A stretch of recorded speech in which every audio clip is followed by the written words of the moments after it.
Welcome back to Zero Waste Wiltshire and our plastic free July and my plastic free journey. I'm doing food today, yay!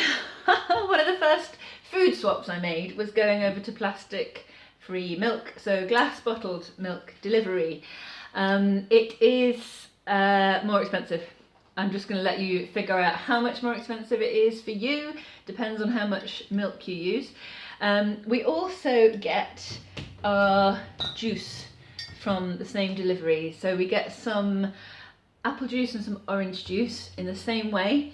It's not just recycled, they reuse the bottles. So they reuse the bottles, you can recycle the metal lids, that goes in the black box recycling if you're in Wiltshire. I talked a little bit in my last video about how I do like the aesthetic of zero waste, and that definitely helps. So I have this basket of empty milk bottles sitting in my kitchen in the corner, and I don't mind looking at that at all. I quite like that. And then it's 3 times a week it gets delivered, so 3 times a week I have to try and remember to put this out, and I put it out with the empties and bring it in with the fulls. And quite pleased with that. We've done that for about a year now. I'm quite pleased with that. Got that one idea from my mother-in-law, and that is good. We've decided, yes, that is something we're willing to spend a bit of extra money on. You've just got to figure out whether that's worth it for you.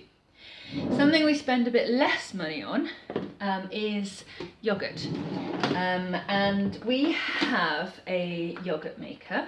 It's a plug-in yoghurt maker. This one is from Lakeland. We put a little timer on the plug because we found 8 hours is about right. It's not a lot of electricity, it's really low wattage, and all our electricity is we're on a green tariff, so I'm not saying I'm going to waste electricity, we're still trying to be as efficient with electricity as we can be, but it's good to know that the electricity company is having to produce green electricity because we've asked for a green tariff, so that's good. Anyway, so we make our yoghurt in there often about every other day normally, because we make a litre. I have yoghurt on my cereal. We can talk a little bit in another video about what we're doing for cereal. Cereal is hard to go plastic free unless you're just going to go for oats. We can get oats in a plastic bag from, not plastic bag, no plastic, paper bag. We can get oats in a paper bag from Lidl. Isn't that weird? 10 years ago, if you told me I was excited about finding a product in a paper bag, I'd have laughed at you, but there we go, Lidl, and it's dead cheap too because it's from Lidl and it's just plain oats and it's in a paper bag. Yay, woo!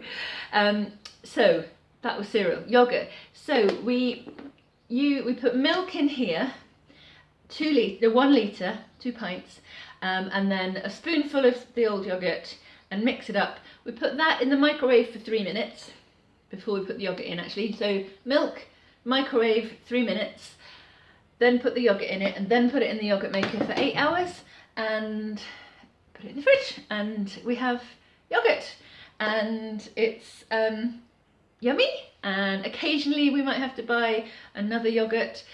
We buy the Yo Valley organic yoghurt to use as a starter sometimes. Every now and then, I don't know why, it just stops working. We kill the starter, I guess. It just isn't as nice, it's not as thick, that kind of thing. Yeah, so making yogurt, we love it. It's really easy, and it's tasty, and it's better for you than raw milk. It's got all those good bacteria in, and it's thicker, it's got more protein, so it's going to fill you up for longer, all those sorts of things. So yeah, that's something actually we were doing way before we went zero waste, because we just like yogurt and it's much cheaper that way. So yeah, so that's good. Now another thing I love that I found is oil. So this is a glass glass bottle, and I really like this brand. I don't know how to pronounce it, so I'm just going to let you read that yourself. I don't know. I'm guessing Italian or Spanish or something. It just says product of the European Union.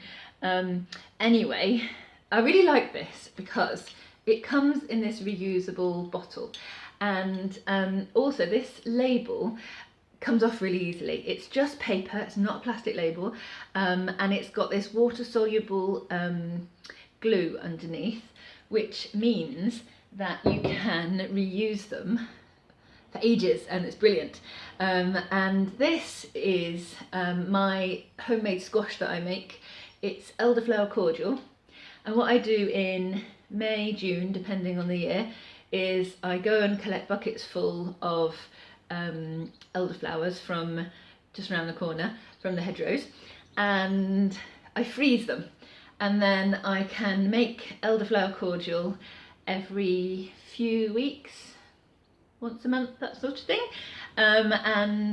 This is now, instead of buying plastic bottles of squash, this is dead cheap. And you make it with, the only thing that is slightly plastic about it is that the citric acid that I buy, as I said, I buy it for cleaning as well, it does come in a plastic bag, and I just get the biggest one I can get. So there's a tiny bit of citric acid in there, but the sugar is in a paper bag, and water from the tap. Let me just think what else. 2 lemons, and I get those from the farm shop, no plastic. So it really is lovely and easy to make as well, this, and it's probably also my favourite squash, which is nice. So that's, yeah, so one of the reasons I buy these particular oil, and again, it's not the cheapest oil out there, but it's not terrible, is because it's got these lovely tops, and it's so easy to clean and use again, and that's good. I like that.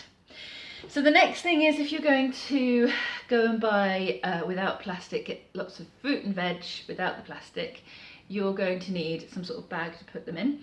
I made these dead cheap out of an old pair of IKEA net curtains that I wasn't using anymore. So you make a rectangle, you fold it over, you sew 2 sides of the rectangle. What I did do is French seams, where you make a seam, turn it inside out, sew it again, because it would fray like mad otherwise. And then put a tube in the top, put a ribbon or a bit of string. Some of mine are just string. This is one of the first ones I made, so it's got pretty ribbon because I still had some pretty ribbon. And this is what I put my fruit and veg in.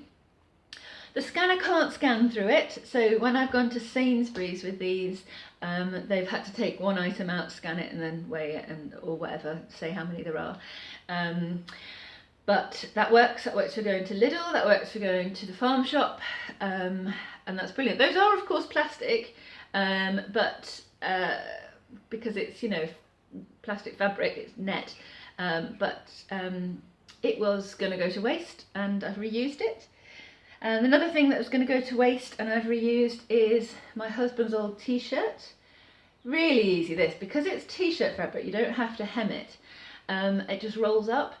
So I just cut out the neck and the arms, and then hemmed it along the bottom, not hemmed it, just sewn a line along the bottom. It's got its own hem from when it was a t-shirt there still.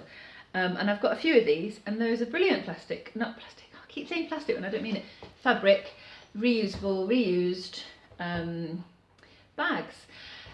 I've seen a lot of things that are trying to knock people who are trying to go plastic free, saying, oh, those cotton bags you're using, cotton takes loads of water and chemicals to make, and actually you've got to use that cotton bag for I don't know how many, 10 years some of them say, before it's worth one plastic bag. And I think, well, for one thing, all of the cotton bags I have either been given to me for free as a freebie from various things in the past, or I've made them out of my old t-shirts that we weren't wearing anymore. So don't be so mean. Try and be nice. That's how I feel. And then the last thing I was going to talk about for today, because we're getting close to our 10 minutes, is bread. You can buy bread without plastic, not this kind of bread obviously.